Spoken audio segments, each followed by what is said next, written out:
नमस्कार। प्रादेशिक समाचार के साथ मैं मुग्धा तिवारी। पहले मुख्य समाचार। प्रधानमंत्री कौशल विकास योजना के तीसरे चरण का कल देश के सभी राज्यों के 600 जिलों में शुभारंभ किया जाएगा। पलामू जिले के हुसैनाबाद प्रखंड के जमुआ गांव में मनरेगा की 13 योजनाओं को भ्रष्टाचार के कारण रद्द कर दिया गया है। सरकारी राशि का गबन करने वालों से वसूली जाएगी राशि। Indian railway catering and tourism corporation आगामी 31 मार्च से भारत दर्शन यात्रा की दोबारा करेगी शुरुआत। कोविड-19 के संक्रमण के बाद रेलवे की नई पहल। और केंद्रीय पेट्रोलियम मंत्री धर्मेंद्र प्रधान अखिल भारतीय विद्यार्थी परिषद का 2 दिवसीय अधिवेशन का उद्घाटन 16 जनवरी को रांची में करेंगे। कोविड-19 महामारी के खिलाफ देश एकजुट होकर लड़ रहा है। आप भी हमारे साथ सुरक्षा और बचाव के 3 आसान एहतियाती उपायों का संकल्प लें। मास्क पहने, 2 गज की दूरी है जरूरी, सुरक्षित दूरी बनाए रखें, हाथ और मुंह साफ रखें। अब समाचार विस्तार से। प्रधानमंत्री कौशल विकास योजना का तीसरा चरण कल देश भर के 600 जिलों में शुरू किया जाएगा।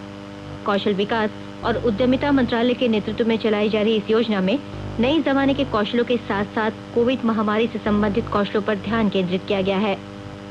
योजना के तीसरे चरण में 2020-21 के दौरान 8 लाख प्रत्याशियों को प्रशिक्षण दिया जाएगा, जिस पर 9 अरब 48 करोड़ रुपए से अधिक की राशि खर्च होगी। देश में कुशल लोगों का बड़ा समूह तैयार करने के लिए 200 से अधिक औद्योगिक प्रशिक्षण संस्थानों और सूचीबद्ध प्रशिक्षण केंद्रों तथा 729 प्रधानमंत्री कौशल केंद्रों में इस योजना के अंतर्गत प्रशिक्षण पाठ्यक्रम शुरू किए जाएंगे। योजना के पहले और दूसरे चरण से प्राप्त अनुभव के आधार पर मंत्रालय ने तीसरे चरण में कई सुधार किए हैं, ताकि मौजूदा नीति और नई आवश्यकताओं के अनुसार कौशल प्रशिक्षण दिया जा सके। प्रधानमंत्री नरेंद्र मोदी ने 15 जुलाई 2015 को स्किल इंडिया मिशन का शुभारंभ किया था। भारत को दुनिया में कौशल की राजधानी बनाने की सोच के साथ शुरू की गई यह योजना सरकार का प्रमुख कार्यक्रम है, जो लोगों में बड़ा लोकप्रिय हुआ है। प्रधानमंत्री नरेंद्र मोदी इस शनिवार को प्रारंभ स्टार्टअप इंडिया इंटरनेशनल समिट को वीडियो कॉन्फ्रेंस के माध्यम से संबोधित करेंगे। वे स्टार्टअप्स के साथ संवाद भी करेंगे। 2 दिवसीय यह सम्मेलन वाणिज्य और उद्योग मंत्रालय के उद्योग और आंतरिक व्यापार संवर्धन विभाग द्वारा आयोजित किया जा रहा है। सम्मेलन कल से शुरू हो जाएगा। अगस्त 2018 को काठमांडू में आयोजित चौथे बिम्स्टेक सम्मेलन में प्रधानमंत्री नरेंद्र मोदी द्वारा की गई घोषणा के बाद यह आयोजन किया गया है। इस सम्मेलन में प्रधानमंत्री ने बिम्स्टेक स्टार्टअप सम्मेलन को करने की भारत की वचनबद्धता व्यक्त की थी। प्रधानमंत्री द्वारा 16 जनवरी 2016 को शुरू की गई स्टार्टअप इंडिया पहल के 5 वर्ष पूरा होने वाले इस आयोजन में 25 से अधिक देशों के 200 से ज्यादा वक्ता हिस्सा लेंगे। स्टार्टअप पहल के बाद भारत सरकार द्वारा आयोजित यह अब तक का सबसे बड़ा स्टार्टअप सम्मेलन होगा। केंद्र सरकार ने कहा है कि कोविड के टीके के पूरे चक्र के लिए 2 खुराकें 28 दिनों के अंतराल पर दी जाएंगी। स्वास्थ्य मंत्रालय ने इस टीकाकरण अभियान के विभिन्न पहलुओं की जानकारी के लिए सामान्य रूप से पूछे जाने वाले सवाल और उनके उत्तरों की श्रृंखला जारी की है। इसके अनुसार कोविड के टीके की दूसरी खुराक लेने के 2 सप्ताह बाद सामान्यतः सुरक्षात्मक एंटीबॉडी बन जाती है। मंत्रालय ने कहा है कि कोविड टीकाकरण स्वैच्छिक है। हालांकि यह भी सलाह दी गई है कि इस संक्रमण से खुद को बचाने के लिए कोविड टीके के पूरे चक्र का पालन करना जरूरी है। इससे परिवार के सदस्यों, मित्रों, संबंधियों और सहकर्मियों में संक्रमण के खतरे को कम किया जा सकता है। संक्रमित लोगों को लक्षणों के मिलने के 14 दिनों तक टीका नहीं लगवाना चाहिए, क्योंकि इससे टीकाकरण स्थल पर संक्रमण फैलने का खतरा बढ़ जाता है।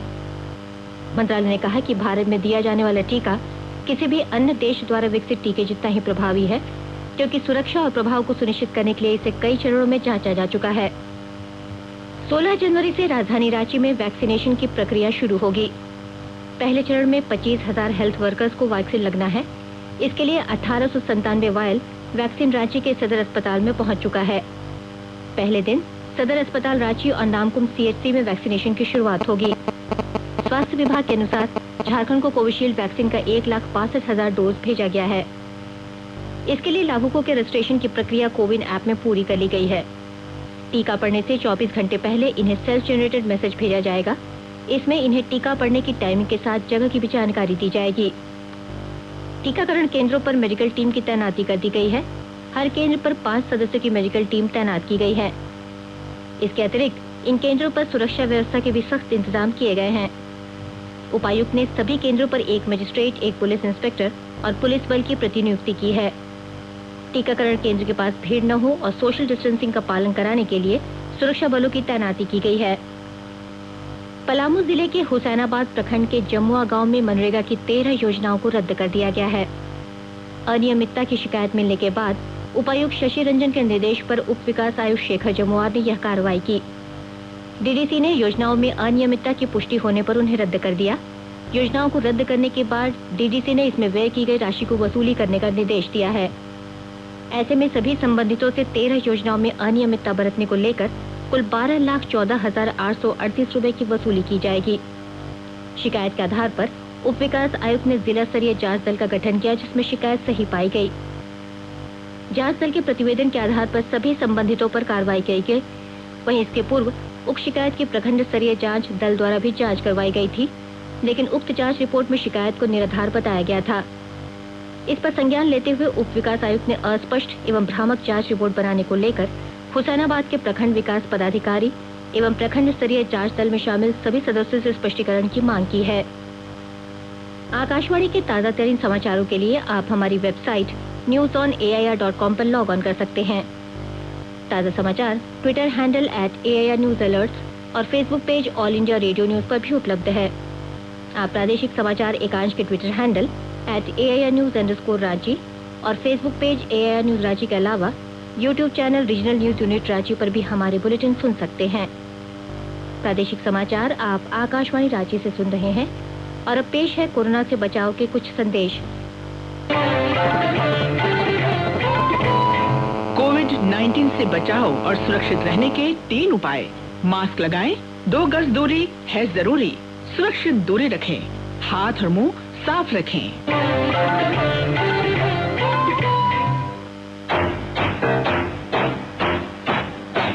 चलो मिलकर एक शुरुआत करें, चलो एक फैसला आज करें, मास्क नहीं तो टोकेंगे, कोरोना को रोकेंगे, चलो एक इरादा करते हैं, चलो एक इरादा करते हैं, मास्क नहीं तो टोकेंगे, कोरोना को रोकेंगे।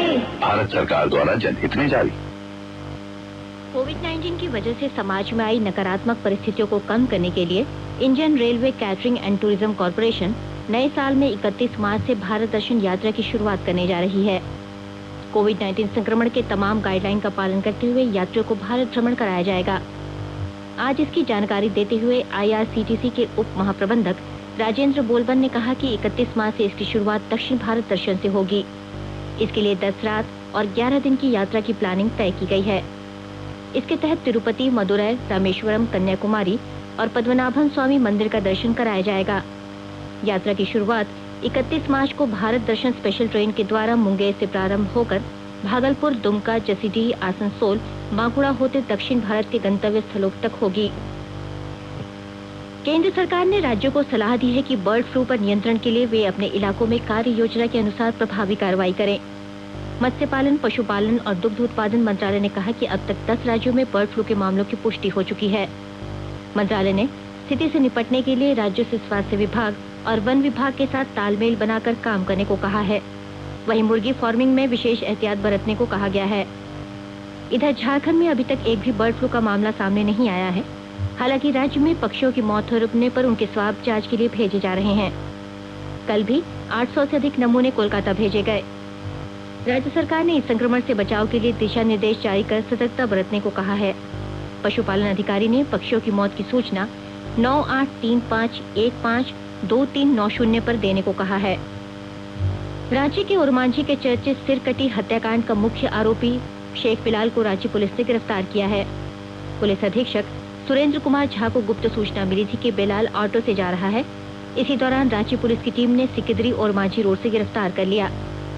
बिलाल को गिरफ्तार करने के बाद रांची पुलिस उसे गुप्त ठिकानों पर रखकर पूछताछ कर रही है।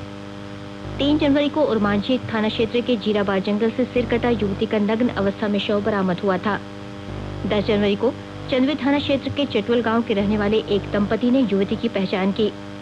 11 जनवरी को राज्य पुलिस की तरफ से संदिग्ध और युवती के पति शेख बिलाल की तस्वीर जारी की गई। 12 जनवरी को चंदवे के एक खेत से युवती का शव बरामद किया गया। भारतीय सशस्त्र बल आज सेवानिवृत्त सैनिक दिवस मना रहा है।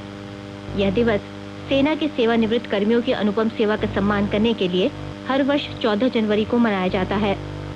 1971 के भारत पाक युद्ध की 50वीं वर्षगांठ के अवसर पर इस साल यह दिवस स्वर्णिम विजय वर्ष के रूप में मनाया जा रहा है। इस अवसर पर सेना प्रमुख जनरल मनोज नरवणे ने कहा कि पिछला साल राष्ट्र और सशस्त्र बलों के लिए बहुत चुनौतीपूर्ण था। उन्होंने कहा कि सशस्त्र बलों ने बड़ी कुशलता से उत्तरी सीमाओं पर कोविड महामारी का मुकाबला करते हुए अपने कर्तव्यों का निर्वहन किया था। अखिल भारतीय विद्यार्थी परिषद के 2 दिवसीय 21वें प्रांत अधिवेशन का उद्घाटन 16 जनवरी को रांची के धुर्वा में केंद्रीय पेट्रोलियम मंत्री धर्मेंद्र प्रधान करेंगे। कार्यक्रम के मुख्य अतिथि पद्मश्री अशोक भगत होंगे। इस अधिवेशन में संपूर्ण झारखंड प्रांत के सभी शैक्षणिक संस्थानों के कार्यकर्ता, छात्र एवं प्राध्यापक सम्मिलित होंगे। आयोजन समिति के मंत्री रमेश पुष्कर ने बताया कि यह अधिवेशन कोविड-19 प्रोटोकॉल का पालन करते हुए किया जाएगा। इसके लिए जिला प्रशासन और विद्यालय प्रशासन की अनुमति ले ली गई है।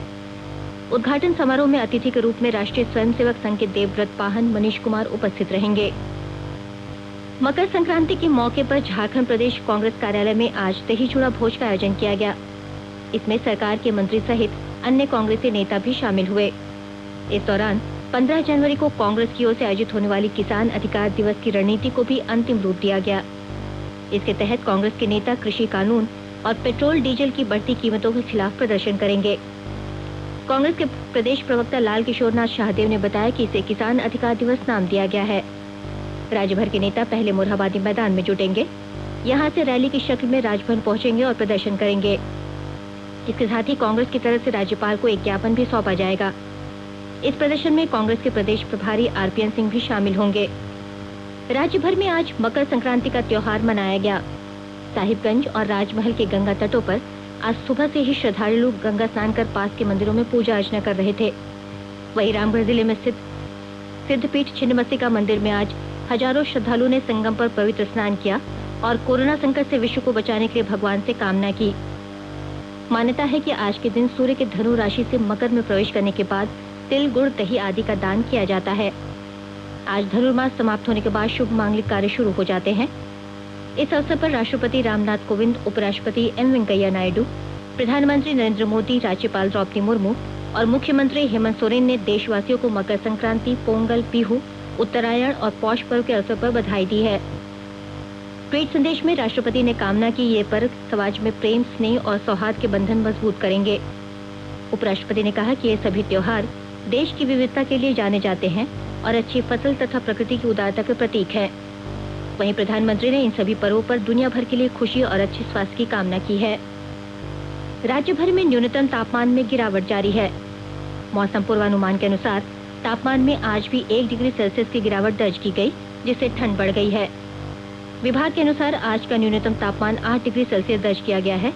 विभाग ने बताया है कि 19 जनवरी तक सवेरे घना कोहरा छाये रहने की संभावना है, जबकि दिन में आसमान साफ रहेगा। वहीं अगले 2 दिनों तक ठंड से राहत मिलने की उम्मीद नहीं है। अंत में मुख्य समाचार एक बार फिर। प्रधानमंत्री कौशल विकास योजना के तीसरे चरण का कल देश के सभी राज्यों के 6 जिलों में शुभारंभ किया जाएगा। पलामू जिले के हुसैनाबाद प्रखंड के जमुआ गांव में मनरेगा की 13 योजनाओं को भ्रष्टाचार के कारण रद्द कर दिया गया है। सरकारी राशि का गबन करने वालों से वसूली जाएगी राशि। इंडियन रेलवे कैटरिंग एवं टूरिज्म कॉर्पोरेशन आगामी 31 मार्च से भारत दर्शन यात्रा की दोबारा करेगी शुरुआत। कोविड-19 के संक्रमण के बाद रेलवे की नई पहल। और केंद्रीय पेट्रोलियम मंत्री धर्मेंद्र प्रधान अखिल भारतीय विद्यार्थी परिषद का 2 दिवसीय अधिवेशन का उद्घाटन 16 जनवरी को रांची में करेंगे।